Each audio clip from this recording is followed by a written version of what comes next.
नमस्कार, मैं हूं पूजा और आप देख रहे हैं हमारी खास पेशकश चुनावी रथ। मतदाताओं की नब्ज टटोलने के लिए निकला इंडिया वॉइस का खास चुनावी रथ पहुंच चुका है झांसी। इस जिले में कुल 4 विधानसभा सीटें हैं। हमारे संवाददाता अनुज शुक्ला ने इस जिले की सभी विधानसभा सीटों का जायजा लिया, साथ ही जानने की कोशिश की कि स्थानीय विधायकों ने अपने कितने दावों को पूरा किया और कितने दावे अधूरे रह गए। लेकिन उससे पहले देखिए हमारी ये खास रिपोर्ट।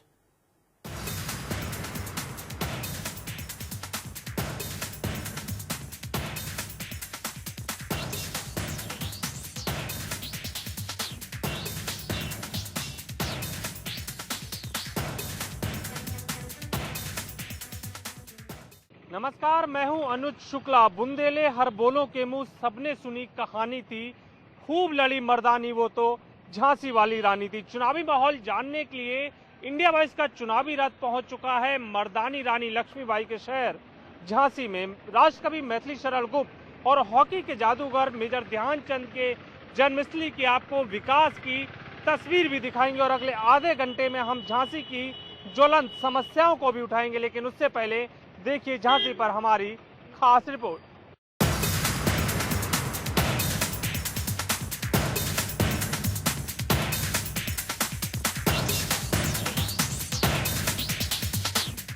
उत्तर प्रदेश विधानसभा चुनाव की तमाम सरगर्मियों से आपको बाखबर करवाने के लिए निकले इंडिया वॉइस के इस खास चुनावी रथ का अगला पड़ाव बना बुंदेलखंड का झांसी।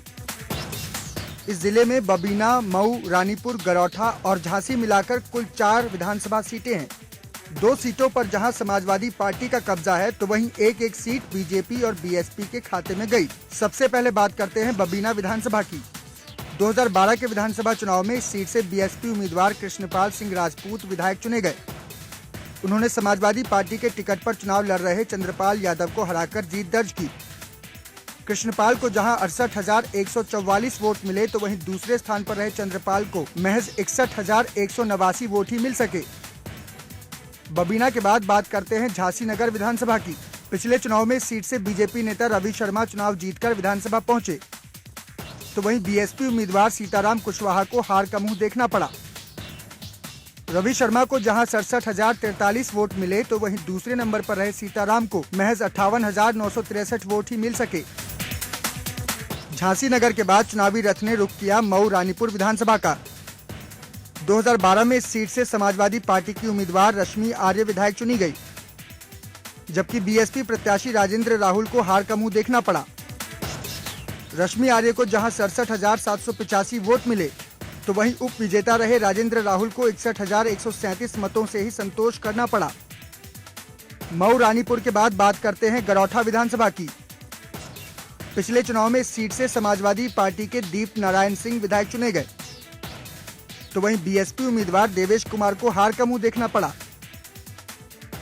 दीप नारायण को जहां 70,041 वोट मिले तो वहीं दूसरे नंबर पर रहे देवेश कुमार को 54,243 वोट ही मिल सके। ऐतिहासिक महत्व वाले इस जिले को रानी लक्ष्मीबाई के नाम से भी जाना जाता है, लेकिन इसके बावजूद ना तो पर्यटन को बढ़ावा देने के लिए कोई प्रयास किया गया और न ही शिक्षा, स्वास्थ्य और रोजगार के क्षेत्र में ही कोई काम किया गया। ऐसे में मतदाता एक बार फिर अपने सिटिंग विधायकों पर भरोसा करेंगे या फिर किसी दूसरे उम्मीदवार को मौका देंगे, ये चुनाव के बाद ही पता चलेगा। लेकिन फिलहाल इतना जरूर कहा जा सकता है कि ये चुनाव कई मायने में पिछले चुनावों से अलग साबित होने वाला है। चुनावी रथ से अनुज शुक्ला की रिपोर्ट।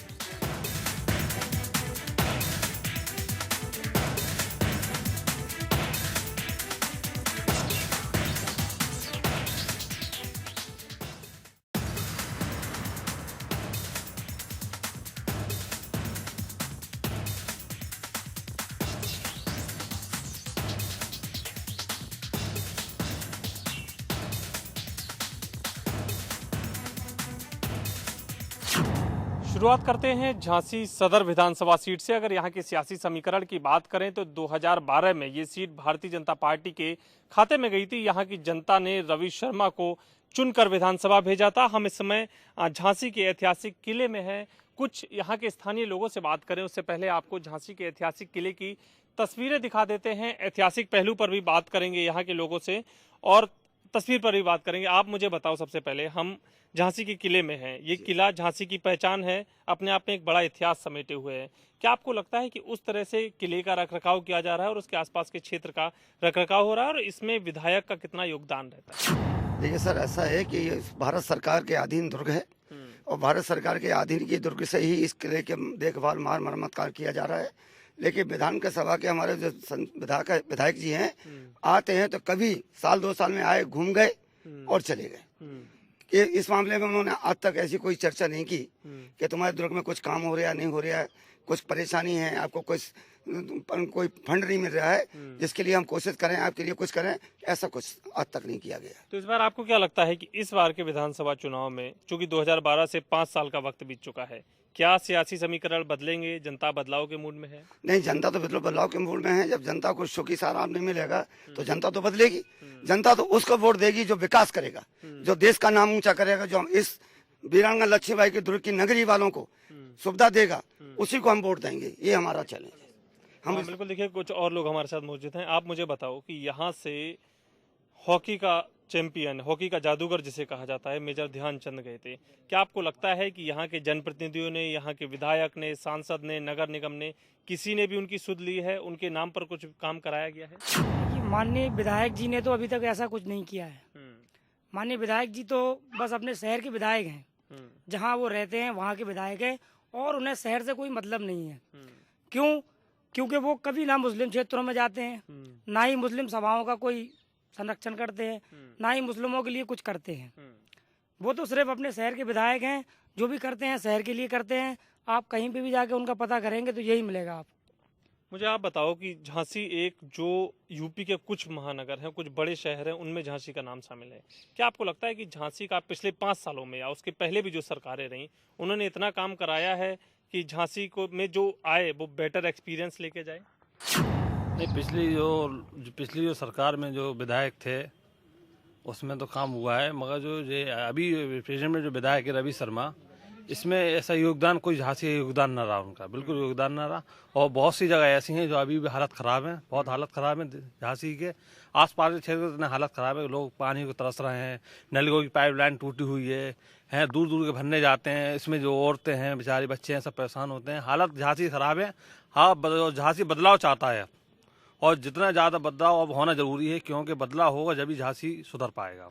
आप बताओ कि झांसी में तमाम पर्यटक भी आते हैं और झांसी और उसके आसपास के इलाकों में पोटेंशियल भी है बहुत बड़ा टूरिस्ट स्पॉट बनने का भी। क्या आपको लगता है कि राज्य सरकार ने इतनी सुविधाएं दी हैं कि यहाँ जो टूरिस्ट आए उसे किसी भी तरह की कोई परेशानी ना हो? बहुत समस्या है साहब, यहाँ पे पानी की समस्या है, गड्ढे बहुत हैं यहाँ पे, और टूरिस्ट को बहुत दिक्कत हो जाती है। रास्ते में उनको सुविधाएं नहीं मिल पाती वहाँ पे, इसलिए थोड़ा सा सुधार तो होना चाहिए, बस थोड़ा सा। बिल्कुल। देखिए, कुछ और लोगों से बात करेंगे, लेकिन कुछ युवक हैं जो किला घूमने आए हैं। आप लोग मुझे बताओ कि आप लोग किले में घूमने आए हैं, किस तरह का एक्सपीरियंस रहा? झांसी शहर आपको कैसा लगा? किले के आसपास का माहौल कैसा है? सर, झांसी शहर का जहाँ तक सवाल है सर, बहुत बढ़िया रहा। हमने आज घुमा यहाँ पे, पर कुछ चीज़ें ऐसी हैं जो अभी तक भी अधूरी रह गई हैं, जो सरकार अभी पूरा नहीं कर सकती। जो भी सरकार आती है वो सिर्फ अपने बारे में सोचती है, ना कि देश के या ना कि जनता के बारे में सोचती है। और यहाँ जो ये किले का माहौल जैसा दिख रहा है हमें, अगर इसकी मरम्मत ना कराएगी तो ये ढह जाएगा सर। बिल्कुल। आप मुझे बताओ कि झांसी बुंदेलखंड का भी सेंट्रल पॉइंट है, हिंदुस्तान का भी केंद्र कहा जाता है। बुंदेलखंड की सबसे बड़ी समस्या जो है वो है पानी की समस्या। दूसरे नंबर पर बेरोजगारी आती है, जहां तक मुझे पता है। पानी के लेकर क्या किया गया, यहाँ के नगर निगम ने क्या किया, या फिर विधायक ने पिछले 5 सालों में कोई ऐसे प्रयास किए हैं कि आसपास के रूरल इलाकों को तो छोड़ दें, कम से कम झांसी शहर के लोगों को तो पूरा पानी मिले? झांसी में जो पानी की समस्या है और खास तौर से बुंदेलखंड में समस्या है। चंदेला पीरियड में यहाँ पे तालाब खुदवाए गए थे, और उन तालाबों से आप ये समझ लीजिए 71 में जब पूरे देश के अंदर सूखा पड़ा था, उस समय भी बुंदेलखंड हरा भरा था। तो ऐसे कारण हो गए हैं कि आज बुंदेलखंड का किसान एक एक बूंद के लिए तरस रहा है। सिंचाई की सारी व्यवस्थाएं ध्वस्त कर दी गई, और यहाँ की जो स्थानीय सांसद हैं सुश्री उमा भारती, ये केंद्रीय जल संसाधन मंत्री हैं। और सबसे बड़ी बात यह है कि 1988 में जो एक बराटा पेयजल योजना शुरू की गई थी, आपके इंडिया वॉइस ने उसे बड़े प्रभावी ढंग से उठाया। तो अगर वो बराटा पेयजल योजनाओं को प्रभावी रूप से लागू कर दिया जाए तो झांसी की पानी की समस्या 20 साल के लिए निपट जाएगी। लेकिन सबसे बड़ी बात यह है कि जहां जल संचयन की बात है, जहां पे पेयजल की बात है और जहां पर हमारे जल को स्वच्छ करने की बात है, वहां पे इस समय केंद्रीय जल संसाधन मंत्री पूर्णतः फेल है। आपको याद होगा 2012 में लक्ष्मी तालाब में हमने डॉक्टर सुनील तिवारी ने यहाँ के समाज सेवियों को इकट्ठा करके 1000 लोग पर डे 6 महीने तक श्रमदान किया और उससे जो पानी की कॉलीफॉर्म पोजीशन थी वो 70,000 तक आ गई। और आज अगर हम लक्ष्मी तालाब के पानी की कॉलीफॉर्म पोजीशन देखते हैं तो 5 लाख से ऊपर। अभी जो है हेल्थ डिपार्टमेंट ने इसका सर्वे किया है और सर्वे करने के बाद उन्होंने ये पाया है कि लक्ष्मी तालाब का जो पानी है इसकी कॉलीफॉर्म पोजीशन 5 लाख से ऊपर है। और जो 2.5 किलोमीटर रेडियस का एरिया है उसमें अगर पानी ग्राउंड वाटर आप अपलिफ्ट करते हैं तो उसमें भी जो कॉलीफॉर्म पोजीशन आ रही है वो 1 लाख से ऊपर आ रही है। ऐसी स्थिति में एक तो पानी का खतरा और दूसरी तरफ स्वास्थ्य का खतरा। जब हमें कोई भी शासन हो, जब हमें वो स्वच्छ पानी और स्वच्छ स्वास्थ्य अगर हम उपलब्ध नहीं करा सकता तो उस शासन का कोई मतलब नहीं है। हाँ तिवारी, जो पानी की समस्या है वो तो ज्वलन समस्या है ही, साथ ही यहाँ से राष्ट्रकवि मैथिली शरण गुप्त की जन्मस्थली भी रही है। क्या आपने कभी सुना या आपको कभी लगा कि राष्ट्रकवि का दर्जा तो उन्हें दिया गया लेकिन उनकी जन्मस्थली को कितना सुधारा गया, उनके नाम पर कितने काम हुए हैं झांसी में और इस पूरे जिले में? गुप्त जी ने बहुत अच्छा लिखा था, क्या थे, क्या हो गए और क्या होंगे अभी, आओ मिलकर विचारें ये समस्याएं सभी। ये सारी समस्याएं विचार की हैं। आप देखिए हिंदुस्तान का पहला दुर्ग है कि 2013 में इसकी 400वीं वर्षगांठ मैंने मनाई थी। उस समय कोई जनप्रतिनिधि आगे नहीं आया, केवल समाज सेवी संगठन इकट्ठा हुए और उन्होंने इस दुर्ग में 400वीं वर्षगांठ मनाई और पूरे हिंदुस्तान के लोगों को इकट्ठा किया। अभी एक जो कह रहे थे कि ये किला ढह जाएगा, अगर ये किला ढहेगा तो हिंदुस्तान का इतिहास ढह जाएगा, हिंदुस्तान का सौर ढह जाएगा, हिंदुस्तान का ओजस्व ढह जाएगा। इसे हम ढहने नहीं देंगे, चाहे उसके लिए हमें किसी भी राजनीतिक पार्टी का पुरजोर विरोध करना पड़े। बिल्कुल, देखिए एक तैराकी के बड़े खिलाड़ी पालकीवाला जी हैं। आप मुझे बताओ कि तैराकी के साथ साथ जो मेजर ध्यानचंद की जन्मभूमि है, यहाँ पर जगह जगह तमाम ऐसे खिलाड़ी हैं जिनके अंदर प्रतिभा तो है लेकिन उनकी पहचान नहीं कर पाए हैं, सरकार के एफर्ट उन्हें आगे नहीं बढ़ा पा रहे हैं। आपको क्या लगता है कि यहाँ के खिलाड़ियों पर भी ध्यान देने की दरकार है सरकार को और यहाँ के स्थानीय प्रतिनिधि को भी? मेजर ध्यानचंद की बात आपने जो कहा है तो मेजर ध्यानचंद की मैंने हॉकी पकड़ ली थी। हॉकी पकड़ने के बाद हमारे दादा, उस समय मैं 7-8 साल का था, 8 साल का था, मुझे ध्यान था। हमने दादा जैसा तेरा नाम है आपसे ज़्यादा नाम करके रहूँगा मैं हूँ जीडी पालकीवाला, घनश्याम दास पालकीवालों के नाम से फेमस हूँ और इंडिया में तैराकी करने के लिए और बाहर। आप ये बताओ कि सरकार कितनी सुविधाएं देती है आप जैसे खिलाड़ियों को और जो युवा खिलाड़ी हैं उनको? हमको तो आज तक कोई हमें वो नहीं दी, वो हाँ प्राथमिकता नहीं दी और कोई कुछ नहीं दिया। लेकिन मेरे दिल में तो ये है, यहाँ झांसी क्षेत्र में अगर स्विमिंग पूल बनता है तो उसमें बच्चों को हम जो इंटरनेशनल हैं हम इंटरनेशनल बना के रहेंगे। बिल्कुल, देखिए खिलाड़ियों के अंदर कसक तो है लेकिन सरकारी सुविधाओं की भी दरकार है। आप मुझे बताओ कि आपने इस इलाके को भी करीब देखा होगा, आपके जो साथी हैं उनसे भी बात होती युवाओं के लिए क्या है, क्या रोजगार की सुविधाएं हैं? युवा अगर पढ़ लिख के जाएगा तो पलायन करेगा नौकरी के लिए या फिर यहाँ कुछ उन्हें अरेंजमेंट मिलेगा? वैसे तो सर झांसी में जितने भी युवा हैं सारे पढ़ने के बाद अप्लाई नहीं करते हैं क्योंकि यहाँ पर सर कोई ऐसा रोजगार भी नहीं है और ना ही आज तक जो विधायक बने हैं उनने कोई ऐसा झांसी के लिए रोजगार बनाया ताकि युवाओं को रोजगार मिले। बाकी देखते हैं, अब झांसी में आपको सारे रोजगार की बात तो कर रहे हैं सारे विधायक और देखते हैं फिर क्या युवा के लिए रोजगार आता है। बिल्कुल, देखिए आपने यहाँ के तमाम स्थानीय लोगों की बात सुनी और उनकी बातों को सुनकर आप उनका दर्द समझिए और यहाँ के विकास की असली तस्वीर देखिए। फिलहाल एक छोटे से ब्रेक के लिए रुकते हैं, लेकिन ब्रेक के बाद आपको दिखाएंगे कि केंद्रीय जल संसाधन मंत्री के क्षेत्र में जल के पर्याप्त संसाधन न होने की वजह से लोगों को वोट का बहिष्कार भी करना पड़ रहा है। एक छोटे से ब्रेक के लिए रुकते हैं।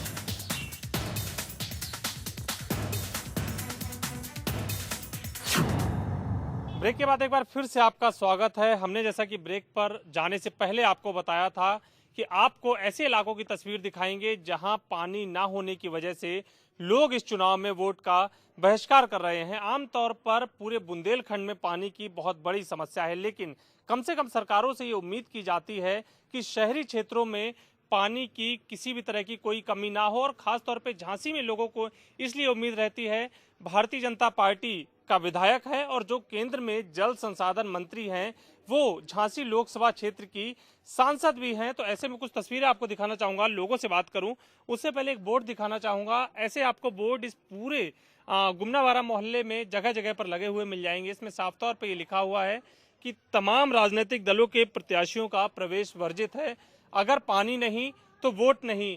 और इस तरह के बोर्ड लोगों ने लगाए हैं और लोग बहिष्कार भी कर रहे हैं। लोगों से बात करूं उससे पहले हम आपको जो यहाँ पे सरकारी हैंडपंप लगे हैं उसकी भी एक तस्वीर दिखाते हैं।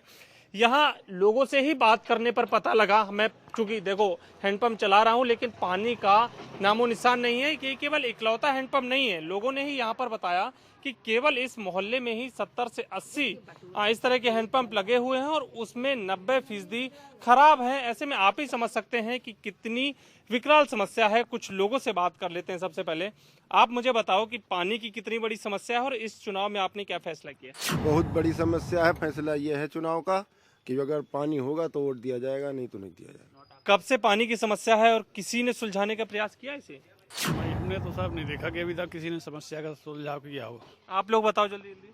सर 15 साल से ये क्षेत्र आबादी है, यहाँ पर लगभग 15,000 लोग हैं। उसके बावजूद भी यहाँ पानी की कोई व्यवस्था नहीं की गई है। कई बार प्रयास किए गए, सभी सरकारी कई बार हैंडपंप भी लगवाए गए, लेकिन यहाँ पे ड्राई एरिया के कारण यहाँ पे हैंडपंप सक्सेस नहीं है। और जो भी आता है ये कहता है कि यहाँ पे हैंडपंप लगवा दो। सभी राजनीतिक दलों के जनप्रतिनिधि यहाँ आए हैं, चुनाव के लिए वोट मांगते गए हैं और कहते गए हैं कि नहीं इस बार वोट दे दो, इस बार समस्या सुलझा जाएगी, लेकिन अभी तक कोई समस्या नहीं सुलझाई गई है अभी तक। आप बताओ कि पानी से बड़ी कोई समस्या है इस पूरे इलाके में? पानी से बड़ी समस्या है, रोड उखड़े पड़े हुए हैं और जगह जगह गंदगी फैली रहती है, सफाई कर्मचारी आते नहीं हैं, तो इससे प्रदूषण फैल रहा है मोहल्ले में। मुझे आप बताओ कि आप लोग ने लंबे समय से इस एरिया में देखा होगा, कब से पानी की समस्या हुई है? 15 साल से लगभग। उससे पहले क्या हालत थी? हर साल गर्मी में पानी ड्राई हो जाता है, पानी की कोई व्यवस्था नहीं होती, जनप्रतिनिधि कोई व्यवस्था नहीं करते, सिर्फ टैंकर आते तो वो भी हर घर में नहीं हो पाते, काफी दूर दूर से लोग पानी लाते हैं। पानी एक विकराल समस्या है यहाँ। झांसी चूंकि नगर निगम भी है, अगर शहरी इलाके में ये हालात हैं तो आप बहुत बेहतर तरीके से समझ सकते हैं कि गांवों के क्या हालात होंगे।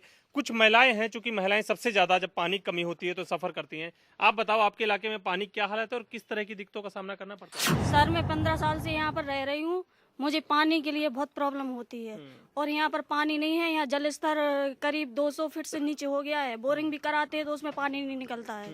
सर मैं पानी के बिना कोई काम नहीं कर सकती हूँ। आप बताओ। हाँ जी, यहाँ पानी की बहुत ज़्यादा दिक्कत है और सारी लेडीज हैं, सारा नगर यहाँ बहुत परेशान है। कहीं भी पानी की व्यवस्था नहीं है, दूर दूर पानी लेने जाना पड़ता है, जिससे कि हम लोग बहुत परेशान होते हैं। यहाँ जी पानी की यहाँ बहुत परेशानी है, गर्मी में है सो 4 महीने परेशान होते हैं। बहुत परेशानी इतनी है कि यहाँ पर नल नहीं है, ऐसे इर्रे बिर्रे नल है तो यहाँ पानी नल देते नहीं है पानी। सो पानी की बहुत परेशानी है, दूर दूर से पानी भर के ले आने आप सब लोग जल्दी जल्दी से बताओ, चूंकि समय कम है, कौन कौन सी समस्याएं आप महिलाओं को खास तौर पे फेस करनी पानी की परेशानी है। यहाँ पे हम लोग बहुत परेशान रहते हैं। पानी की बहुत ज्यादा दिक्कत है, कहाँ कहाँ तक जाएं हम लोग, पानी के बिना बड़ी परेशान है। सर्दी, सारी सर्दी निकल गई है, लेकिन बाहर से ही पानी भरता है, तो काफी दूर दूर तक पानी भरना। बच्चे छोटे छोटे स्कूल बाद में जाते हैं, पहले पानी की व्यवस्थाएं लगाते हैं। पानी के लिए बहुत परेशान है हाँ, पानी की लाने पानी की परेशानी है, ये सबसे ज्यादा। यहाँ पे खूब पानी, बहुत दूर दूर से पानी ले आओ, लेकिन फिर भी आप लोगों को घर चलाना बहुत मुश्किल पड़ जाता होगा। जी, पानी की ही समस्या है सबसे ज्यादा यहाँ पर। पानी की समस्या है सबसे ज्यादा भैया। बिल्कुल, देखिए जब हम बात कर रहे हैं तो एक महिला दूर से झांक रही है, उनसे भी चलते चलते बात कर लेते हैं। आप मुझे बताओ कि पानी की किस किस तरह की समस्याएं होती हैं आपको? भैया, पानी तो बहुत दूर से लाना पड़ता है, ये नहीं कि पानी बिना हर काम ना हो सकता, पानी सबसे ज्यादा जरूरी है। बिल्कुल, निश्चित तौर पर करीब 1.5 दशक से पानी की समस्या का सामना कर रहे इन लोगों ने इस बार ठान ली है कि अगर पानी नहीं तो वोट नहीं। इनके पास ऐसे में एकमात्र ऑप्शन नोटा का बचता है और कम से कम इन लोगों ने शुरुआत की है। ये तमाम राजनीतिक दलों के प्रत्याशियों के लिए खास तौर पर चुनावी माहौल में सबक होगा। और देखना यह होगा कि जो भी यहाँ की सदर विधानसभा की जनता जिसे अपना जनप्रतिनिधि चुनती है, वो क्या आने वाले 5 सालों में इस क्षेत्र की और आसपास के पूरे क्षेत्र की कम से कम पानी की विकराल समस्या का समाधान कर पाएगा या नहीं।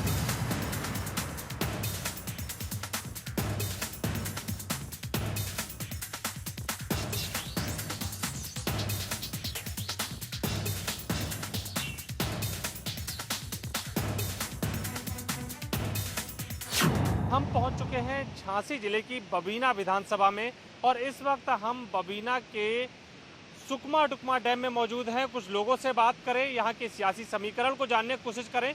उससे पहले कुछ खूबसूरत तस्वीरें आपको दिखाना चाहेंगे। सुकमा डुकमा डैम की ये तस्वीरें देखकर आप अंदाज़ा लगाइए, ये केवल सिंचाई के लिए आसपास के इलाकों में पानी तो स्टोर होता ही है, साथ ही ये पूरा इलाका जो है इस डैम की और पानी की और आसपास के इलाके की खूबसूरती की वजह से एक पिकनिक स्पॉट भी बना हुआ है। लेकिन यहाँ पर तमाम समस्याएं भी हैं, सुरक्षा कारणों के वजह से तमाम लोग यहाँ पर नहीं आते हैं। अदरवाइज इस पूरे इलाके में एक बेहतर पिकनिक स्पॉट बनने की पूरी संभावनाएं हैं। कुछ लोग हमारे साथ हैं, उनसे बात करते हैं। आप बताओ कि पिछले 2 बार से लगातार बीएसपी का विधायक जीत रहा है, आप लोग मौका दे रहे हैं। इस बार आपको क्या लगता है, किसकी विधायक बनना चाहिए, किस पार्टी को मौका मिलना चाहिए? इस बार तो आपकी बात फूल को मिलना चाहिए मौका वैसे। क्यों? और वो ठीक है वैसे, जो है कि हमारे हिसाब से ठीक है। आप ये बताओ कि आपके इलाके की पिछले 5 सालों में कितनी तस्वीर बदली है, कितना विकास हुआ है और सुविधाएं क्या क्या है आपके इलाके में? सुविधा हमको बहुत अच्छा मिला है और जो मोदी जी ने कहा है वो भी अच्छा है। पर अब हम तो यहीं जुड़े हैं, अभी झांसी क्षेत्र में, ललितपुर क्षेत्र में जुड़े हैं, तो और सब ठीक है। आप बताओ कि सड़क कैसी है यहाँ पर, बिजली कैसी आती है आपके इलाके में और किसे चुनने की आप सोच रहे हैं इस बार? सड़क तो बहुत खराब है और बिजली बहुत कम आती है।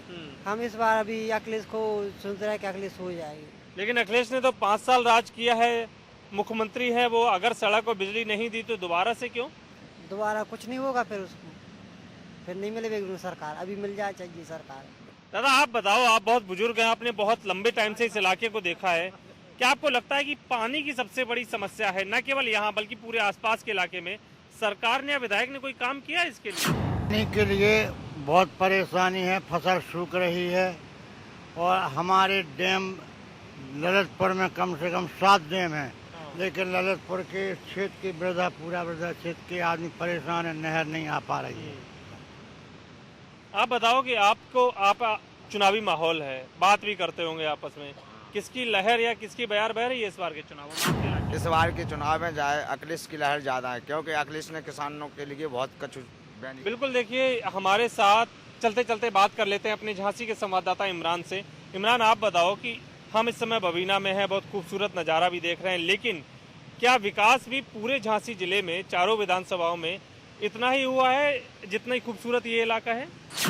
देखिए, विकास की अगर हम बात करें झांसी शहर में, तो झांसी शहर का मामला ऐसा है कि झांसी जो मेन सड़कें हैं वो तो दिखती हैं कि हाँ झांसी शहर है, लेकिन जो अंदर का जो एरिया है, जो गली और कूचे जो होते हैं, तो वहाँ पर विकास देखने को नहीं मिलता, गंदगी का अंबार लगा हुआ है।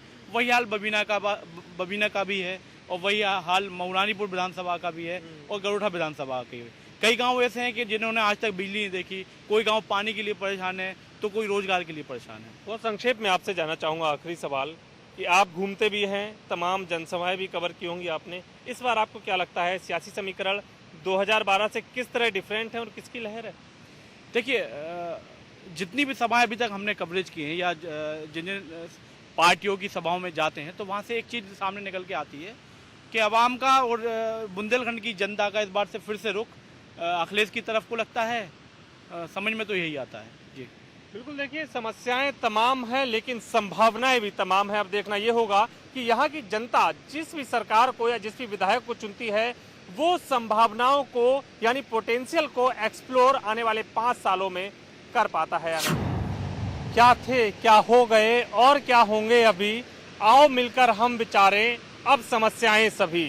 राष्ट्रकवि मैथिली शरण गुप्त की जन्मस्थली की रिपोर्ट देखने के बाद उनकी इन 2 लाइनों पर भी गौर फरमाइए और आप इस रिपोर्ट को देखने के बाद खुद तय करिए कि तमाम संभावनाओं को और अपने बड़े इतिहास को अपने आप में समेटे झांसी जिले में विकास की कितनी संभावनाएं हैं और आने वाले 5 सालों में यहाँ की जनता किस राजनीतिक दल से उम्मीद करती है। आज के लिए बस इतना ही, लेकिन जाने से पहले हम धन्यवाद देना चाहेंगे अपने स्पॉन्सर लेमन को और झांसी से हमारे सहयोगी इमरान खान और कैमरामैन सुशील बहल को। आज के लिए दीजिए इजाजत, अगली बार पेश होंगे नई विधानसभा की तस्वीर के साथ।